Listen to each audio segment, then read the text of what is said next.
Saya ini prajurit, saya bilang. Ya kan nggak mungkin saya membohongi rakyat. Ini kan bukan rahasia umum. Orang mau jadi bupati kan mau ada yang 10% itu. Iya. Ya, karena saya ingin merubah. Kalau saya duduk di warung kopi di komisi E seperti sekarang ini ya nggak bisa merubah saya. Iya kan? Hanya dongkol sifatnya kan.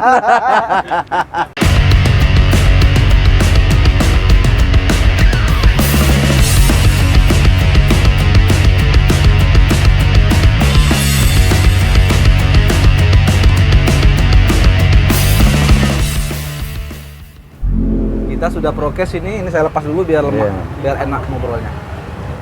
Assalamualaikum warahmatullahi wabarakatuh. Selamat pagi, selamat siang, selamat sore, dan selamat malam dimanapun sahabat-sahabat Bergesah berada. Mudah-mudahan sahabat-sahabat Bergesah dalam keadaan sehat dan tidak kekurangan suatu apapun. Jadi pagi yang sejuk ini, Pak. Alhamdulillah. Pagi yang sejuk. Kita sekarang sedang berada di Komisi E. Yang tidak tahu Komisi E, cari tahu. Kita tepat berada di samping gedung DPRD Kabupaten Oku. Lagi ngopi nih. Dan kita kembali lagi ke Bergesah.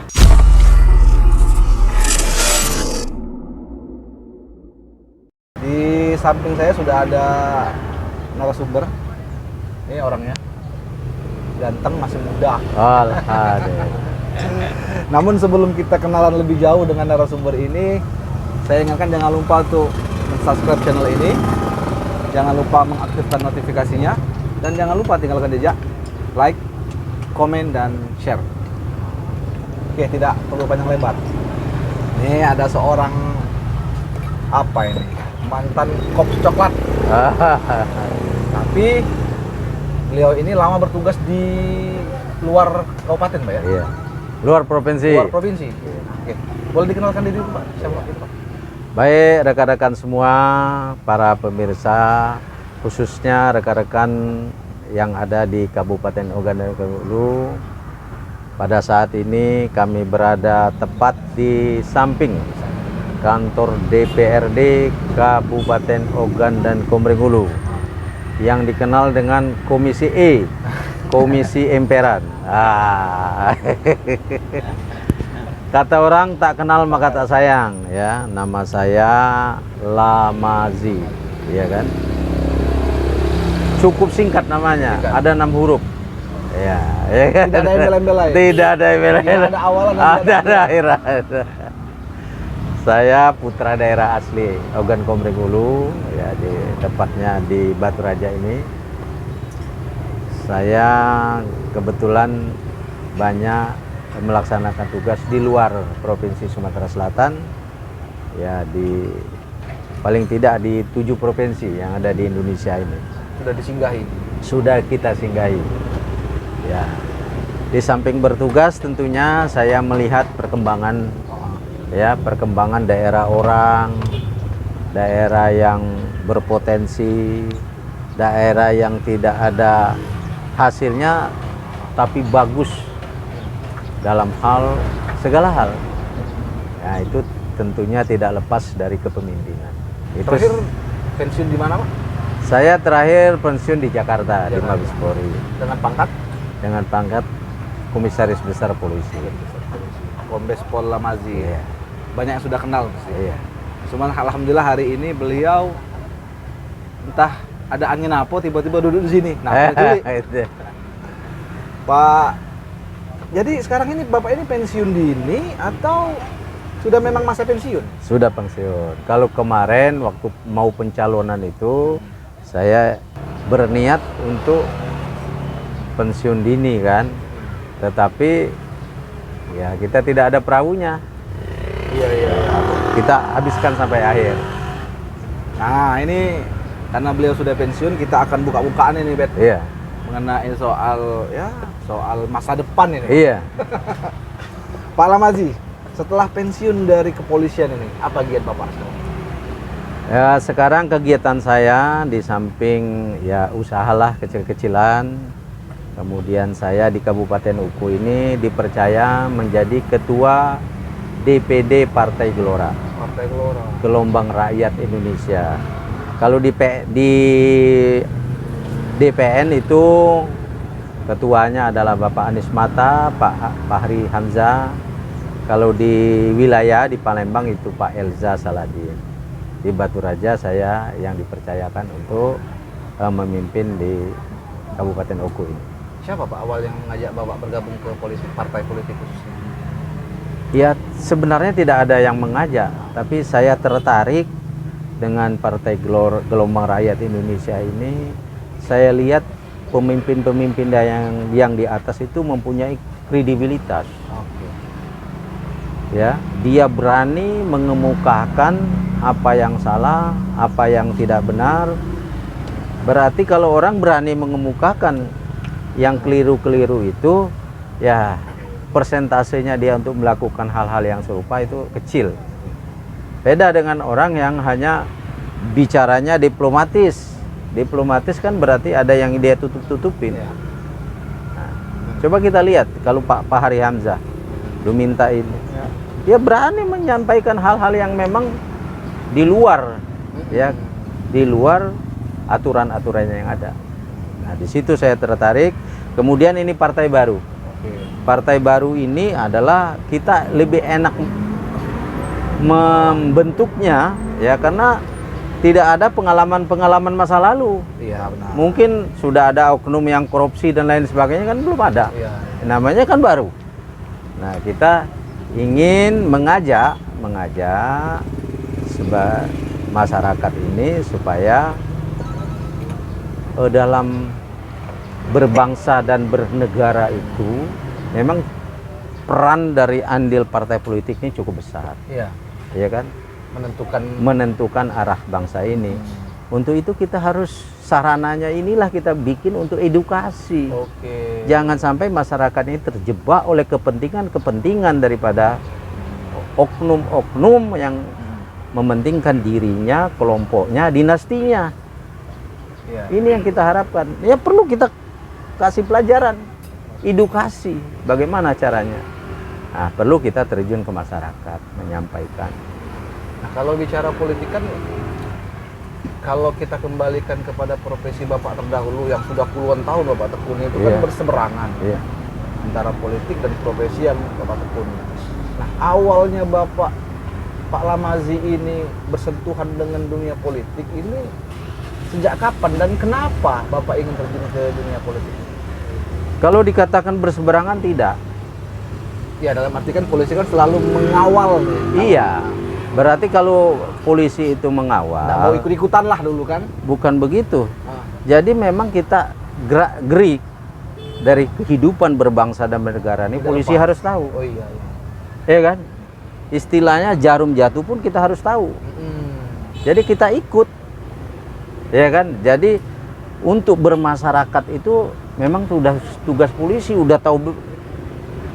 Cuman waktu masalah dinas itu kita tidak bisa berpolitik secara langsung, tapi perilaku daripada partai politik itu kita udah banyak tahunya, apalagi masalah-masalah kecurangan dan lain sebagainya.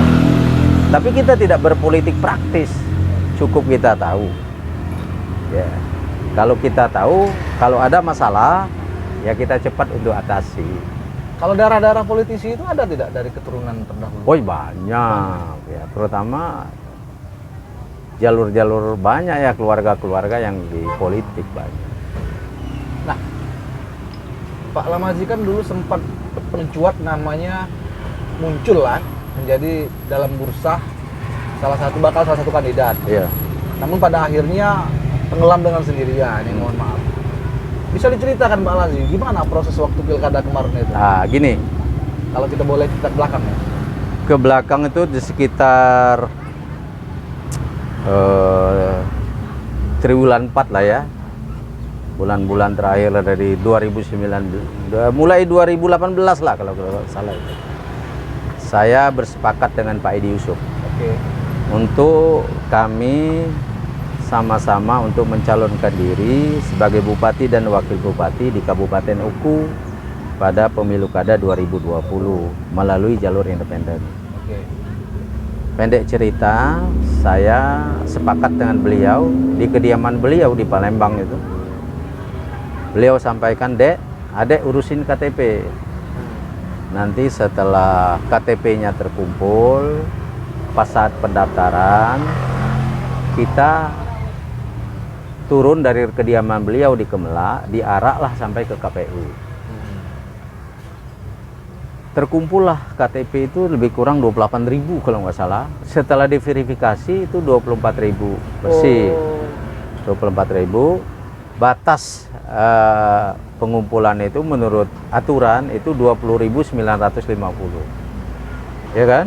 Berarti kan sudah melampaui target. Ya. Tanggal 9 Februari 2020 waktu itu kalau nggak salah itu kan pendaftaran melalui jalur independen. Ya. Sebelum itu saya telepon Pak Naning sebagai ketua KPU. Dek, saya bilang kami mau daftar. Siapa bupatinya, siapa wakilnya? Saya sebutkan, bupatinya Pak Edi Yusuf, wakilnya saya. KTP sudah siap, administrasi sudah lengkap. Nah, beliau sampaikan kepada saya, mohon maaf Pak, katanya, kalau Pak Edi Yusuf sesuai dengan PKPU, ya kan, mantan gubernur dan wakil gubernur mencalonkan diri di dapil yang sama, Di daerah yang sama. di daerah yang sama itu tidak boleh. Tidak boleh. Kecuali beliau daftar di Jambi, Bengkulu, Lampung, ya kan.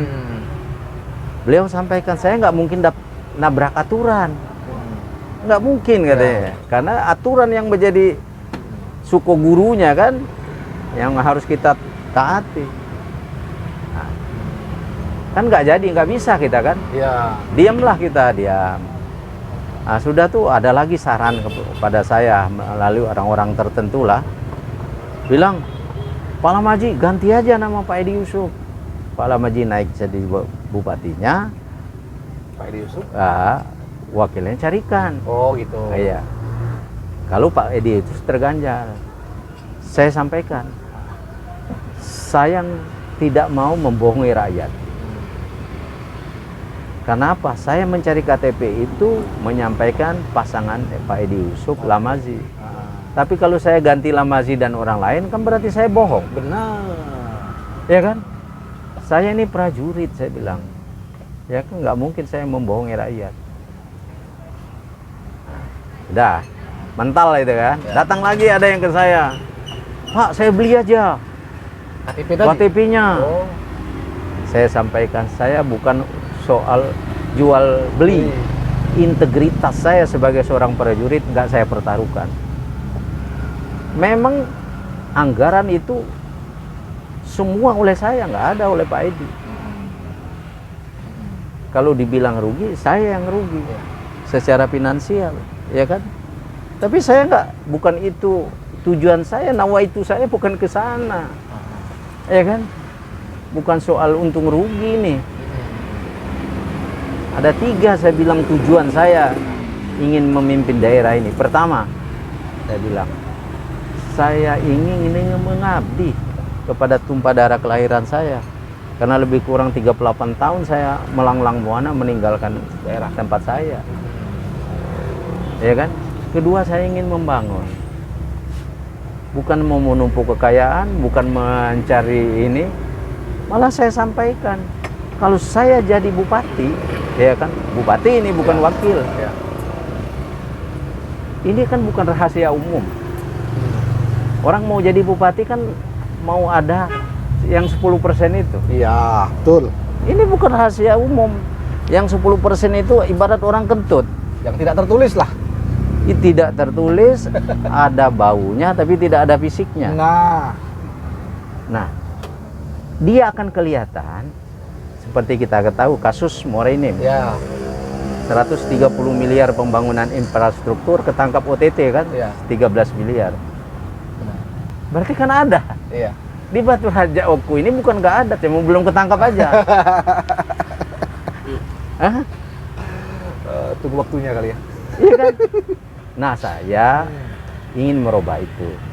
Ini merubah itu bukan hanya merubah, harus revolusi. Oh, revolusi. Revolusi itu kan dari ada jadi tidak ada. Ya. Jadi ada 10%, nggak ada 10%. Saya. Tapi ini jarang loh Pak. Jarang loh yang bicara soal 10% itu. Iya. Inilah yang penyebab daripada kerusakan semua. Oke. Kan?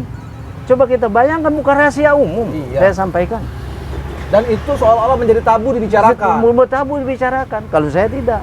Karena nawaitu saya bukan mencari kekayaan. Oke. Saya ingin membangun. Saya ingin mengabdi dan saya ingin ibadah.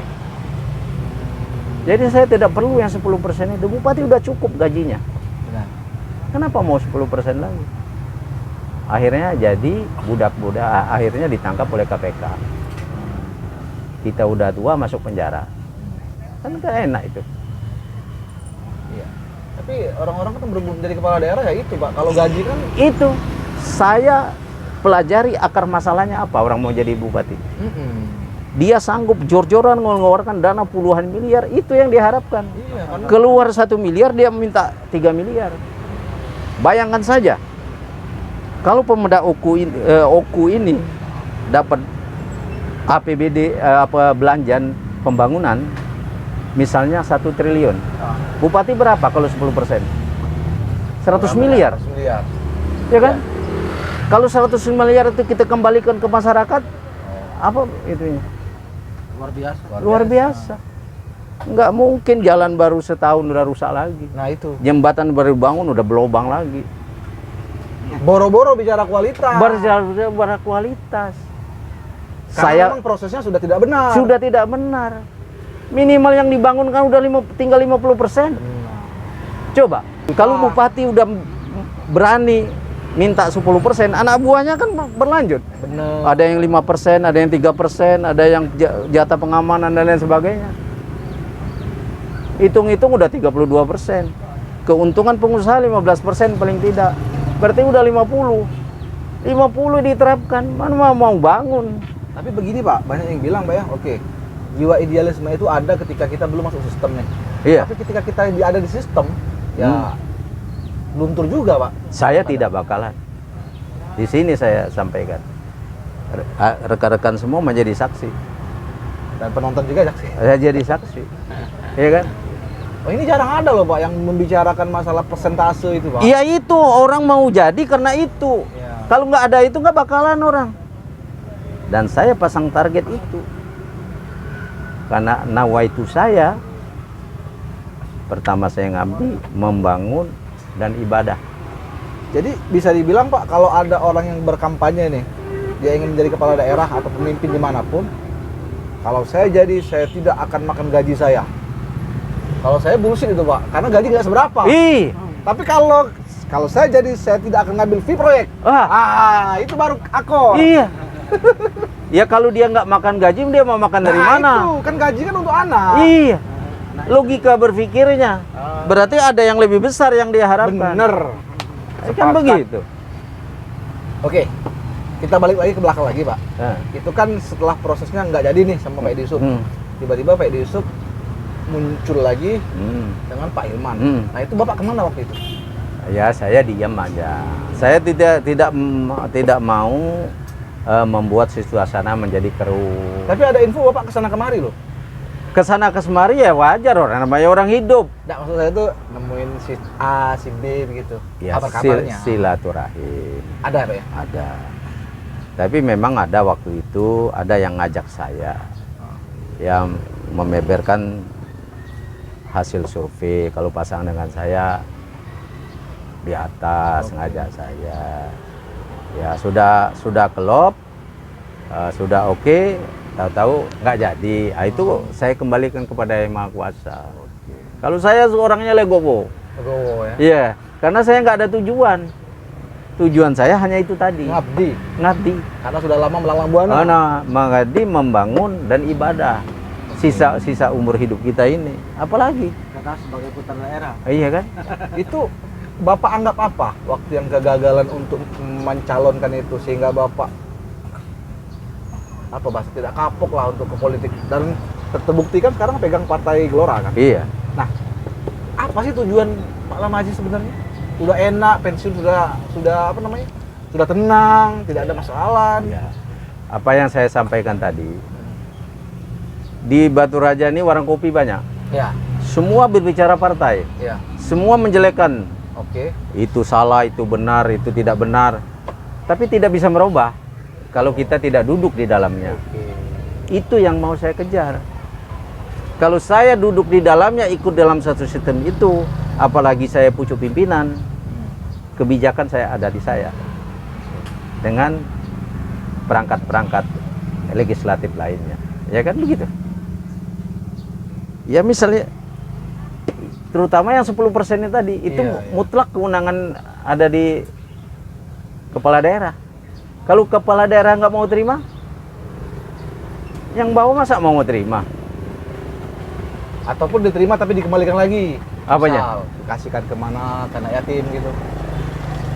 Itu terserah kepada yang lain. Oke. Ya mekanisme lain silakan. Tapi yang jelas kita tidak mau terima itu. Oke. Ya kan? Komitmen Iya. dia. Misalnya, oh ini pemborong, ya kan? Dia dapat keuntungan, dia mau hibahkan ke sana ke sini, wajar. Terima kasih lah. Terima kasih, ya kan? Tapi kalau untuk membuat kamu harus bayar sekian persen. Ya enggak. Ini kan sistem ijon. Oh iya. Ini kan barang ini belum ada, baru rencana. Sudah nyetor duluan. Udah nyetor duluan. Ini fakta ini, bukannya omong kosong. Bayangin aja saya bilang tadi, kalau di pembangunan di Batu Raja ini, Oku ini 1 triliun, berarti jatah bupati 100 miliar. Jelas saja kalau gaji saya nggak akan makannya berapa, gaji bupati paling 40 juta. Ya kan gitu. Itu sesuatu hal ada tapi tidak nampak di Tidak mata. nampak. Dan saya berani. Oke, sekarang nih di Gelora nih, apa nih yang misi untuk 5 tahun ke depan lah, paling tidak minimal yang Bapak capai? Apakah ingin ke legislatif, ataukah apa mampir ke legislatif dulu baru ke eksekutif nih? Yang jelas saya sekarang ini membesarkan partai, sosialisasi kepada masyarakat. Saya akan jelaskan misi visi Partai Golkar ini. Yang jelas kita program-program kita itu pro rakyat, bagaimana mengangkat daripada pendapatan dari masyarakat, mungkin dari misalnya UMKM dan lain sebagainya. Ya kita ikut andilah sebatas kemampuan yang ada pada kita. Kita kan bukan pemerintah, ya kan? Tapi kita ada kepedulian untuk itu. Yang jelas kita sampaikan kepada masyarakat di dalam berpolitik ini, ya kan? Jangan termakan oleh rayuan-rayuan gombal.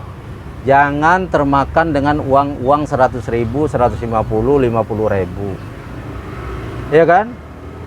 Nanti 2023 rame pasti di pasar, ya kan? Ini transaksional, money politik dan lain sebagainya. Saya sampaikan ke masyarakat. Dikasih uang 100.000 untuk 5 tahun. Berarti setahunnya kan berapa? 200 rupiah. Hah? 20 rupiah. 20 rupiah kan? 20 rupiah itu 1 tahun dibagi 12, dibagi 365 hari 1 tahun, berapa duitnya? Dibawa ke warung selesai. Tapi hak suara kita udah kita gadaikan. Kalau dia nggak datang kita nggak bisa marah, kalau dia nggak bangun kita nggak bisa marah. Katanya apa? Dia udah dibeli suara kita. Itu saya sampaikan ke masyarakat. Jangan sampai kayak begitu. Inilah politik. Itu perlu kita sampaikan ke masyarakat. Jangan digombali dengan uang 50, 100.000, 150.000. Nanti kalau dia sudah jadi, itu ditelepon aja susah. Kita datang ke rumahnya, katanya lagi keluar kota dan lain sebagainya. Karena apa? Kita sudah dibeli. Tapi kalau kita nggak dibeli, kita enak. Saudara bisa jadi karena kami. Tidak ada transaksional, money politik dan lain sebagainya. Dia pasti akan kembali ke rumahnya. Nah, itu nggak banyak orang berani mengemukakan itu. Serusak itukah sistem pemilu kita pilkada langsung sejak dibuka keran pemilihan langsung itu menurut Pak Lamazi ya? Itu bukan rahasia umum. Iya, nggak maksud saya itu kalau boleh berpendapat sedikit Pak Lamali. Setuju tidak dengan pilkada langsung seperti saat ini? Atau dikembalikan lagi ke Ya, DPRD seperti memang pemilu kada itu hak rakyat ya, Iya. sebagai negara demokrasi. Tapi mekanismenya, ya kan, cara-caranya, jangan menghalalkan segala cara. Kalau menghalalkan segala cara, nanti dia setelah dia duduk, dia mengeluarkan anggaran itu, Iya. yang cukup besar. Justru mencari celah-celah mengembalikan anggaran itu. Yang tadi yang Sebutkan tadi. Nah ini kita robah ini. Robah ini kan revolusi itu, ngerubahnya itu. Iya. Iya kan? Kebiasaan-kebiasaan buruk tuh ditiadakan. Berani nggak? Kalau saya berani. Yakin bisa Pak? Yakin bisa saya. Karena memang dari atas, dari top Dari top. up, top down. Saya berani. Oke, sekarang ini terakhir Pak. Pilkada ke depan, apakah bakal maju? Saya mencoba tuh. Dari sekarang saya udah mulai langkah-langkah. Saya Udah bebas sekarang. ya, karena saya ingin merubah. Kalau saya duduk di warung kopi di komisi E seperti sekarang ini, ya nggak bisa merubah saya. Iya kan? Hanya dongkol sifatnya kan. Iya kan? Iya kan?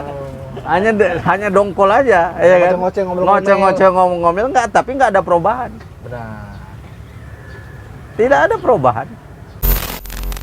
Itu waktu yang pertama nama Bapak muncul ini, banyak orang tuh berpendapat Pak Lamazi belum sepenuhnya waktu itu. Ya karena saya masih dinas. Iya.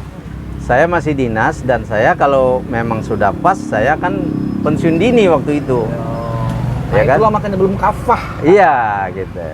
Ya saya belum berani mengumumkakan kayak begini, ya kan waktu gitu. Itu. Karena masih Ada ikatan dengan institusi. Kalau sekarang saya udah plong. akan terus sosialisasi. Terus saya akan di 13 kecamatan ini akan saya datangi semua. Malahan seluruh desa kalau bisa. Karena saya harus terjun, harus tatap muka dan menyampaikan apa yang terjadi selama ini. Kos siap? Iya, Amunisi? kalau kos itu kan relatif. Itu kan termasuk gaya hidup ya. Iya. Kalau saya tuh orangnya mau jalan kaki boleh, naik motor boleh, ya Naik kan? Alphard boleh. Nah ya kan. Jadi saya tidak ini. Makan pun saya di warung kaki lima bisa. Ya, ada orang karena pola hidup ya. Iya, iya. Ada orang nggak bisa. Iya, iya. Iya kan? Kalau saya tanya ini teman-temannya, nggak ada saya, karena saya terbiasa dalam kedinasan saya itu bersama-sama rakyat, iya kan? Jadi gaya-gaya rakyat, gaya itu saya bisa selami.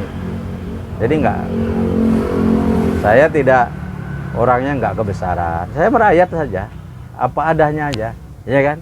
Ada kopi, iya kan? Orang Minum jeruk pun tidak pakai gula. nggak pakai gula. Ya. Ada satu hal lagi. Kemarin kan saya kedatangan dari Pak itu, Pak siapa? Alikan. Alikan Ibrahim. Berkaitan dengan apa tuh? Hiburan malam. Hibur malam, tempat-tempat maksiat. Oke. Ya saya sampaikan, kalau saya bilang tujuan pemerintah itu adalah menjadikan masyarakat yang berakhlak mulia. Itulah. Ya. Tapi kalau isinya manusianya atau generasi penerusnya itu orangnya maksiat, orangnya penjudi, orangnya narkoba, rusak bangsa ini. Iya. Pemimpin selanjutnya mau jadi apa? Bagaimana kalau pemimpin kita orang maksiat? Bagaimana kalau pemimpin kita orang penjudi? Bagaimana pemimpin kita kalau narkoba? Rakyat ini mau dibawa kemana? Jadi estafet kepemimpinan itu harus jelas. Dimulai dari pendidikan rumah tangga, pendidikan sekolah, pendidikan kemasyarakatan. Kalau fasilitasnya kita siapkan, kita berdosa. Memang kalau namanya prostitusi apa segala macam memang sulit untuk Berantas habis. habis. Tapi minimal tempat-tempatnya jangan kita siapkan. Iya kan? Benar. Silahkan orang berusaha bikin apa tuh karaoke keluarga. Itemnya jelaskan. Oh ini yang nggak boleh dilarang, ini. Bila dia melarang langsung cabut. Iya, iya. Itu kewenangan siapa ya, Bupati yang berhak, ya kan? Jelas kalau saya nggak ada Toleransi lah. lipstick sama saya bilang, ya. Aduh, lip service enggak. Itu jelas. Ada lagi Pak statement terakhir mungkin? Ya itu. Kita mengharapkan ya sekarang ini kan ada kekosongan dalam kepemimpinan yang definitif ya. Kalau PLA, PJ itu kan udah jelas ada. Nanti kalau memang pemimpin yang akan dipilih oleh DPR, seleksi dulu alam. Oke. Seleksi alam tuh gimana? Pertama, apakah ini orang baik? Apakah orang ini bebas dari narkoba, judi, maksiat, atau yang paling penting, selama dia berkarir itu adakah melakukan kesalahan, misalnya tindak pidana korupsi dan lain sebagainya? Kalau masih ada itu masih banyak orang lain, Iya, iya. ya kan? Jangan kita pilih. Ini kan yang memilih kan DPR nanti. Iya. DPR sebagai wakil rakyat, ya kriterianya jelas, ya kan? Kalau orang mantan narapidana mau dipilih salah kita. Track record nanti. Track record yang nggak perlu ini dilihat, Oke. ya kan? Perlu dia sampaikan pembelajaran ini ke masyarakat. Oke. Dan yang penting mau nggak dia merubah yang 10% tadi dari ada menjadi tidak ada. Pantangan ini. Iya. Kalau dia masih 10% berarti sama dengan yang sudah-sudah. Sudah. Lalu. Nah, itulah biang daripada korupsi. Oke. Mantap. Ya kan? Oke. Mantap. Demikian tadi pergesahan ini dengan Pak Kombes Pol Purnawirawan Lamazi. Kalaupun ada salah-salah kata, kami berdua dan kami yang ada di sini minta maaf karena kesalahan murni dari kami, dan kita minta ampun kepada Tuhan, Pak ya. Dan apa terakhir tadi? Apa ngomong tadi? Oh iya, ini sebentar lagi puasa. Jangan selamat menjalankan ibadah puasa. Dan ya berhentilah dulu maksiat. Iya. Dan tinggalkan selamanya. Kita akhiri Pak ya. Ya. Dan pergesahan kita dengan ucapan wabillahi taufiq wal hidayah. Assalamualaikum Warahmatullahi wabarakatuh.